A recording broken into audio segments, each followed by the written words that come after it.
Chen, merci beaucoup d'avoir accepté de discuter avec nous aujourd'hui. Nous l'apprécions beaucoup. Merci Nathalie, c'est un plaisir.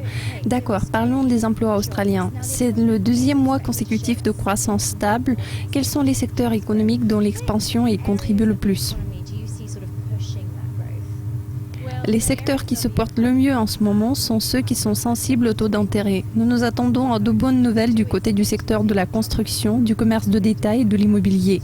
Les perspectives à plus long terme s'annoncent positives pour les secteurs de la santé et de l'éducation. Ce sont les domaines dont le potentiel de croissance est vraiment important à long terme pour la création d'emplois.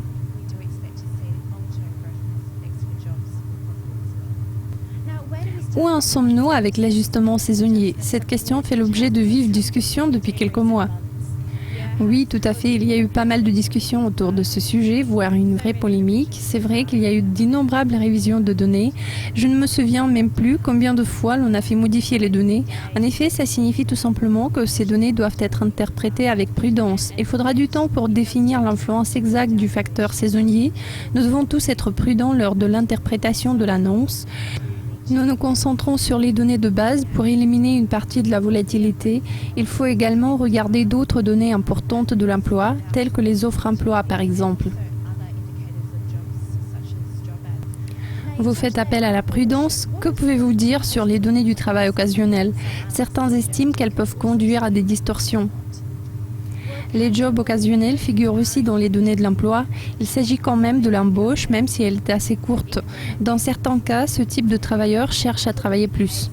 Cependant, ils ne sont pas considérés comme chômeurs, mais ils figurent sur la liste des personnes qu'on appelle sous-employés. Le taux de sous-emploi est bien sûr plus élevé que le taux de chômage, mais ça a toujours été le cas. La tendance générale observée sur le chômage et le taux de sous-emploi est la même. Les deux chiffres augmentent parce que la situation du marché du travail reste encore très faible.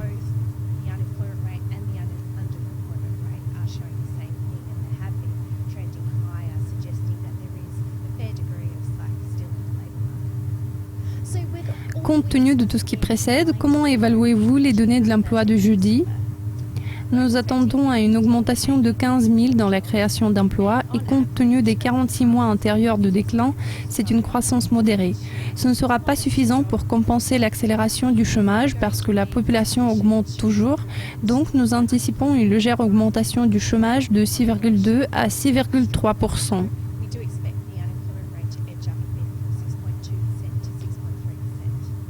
Chen, merci beaucoup de vos commentaires aujourd'hui. Je vous en prie, merci beaucoup Nathalie.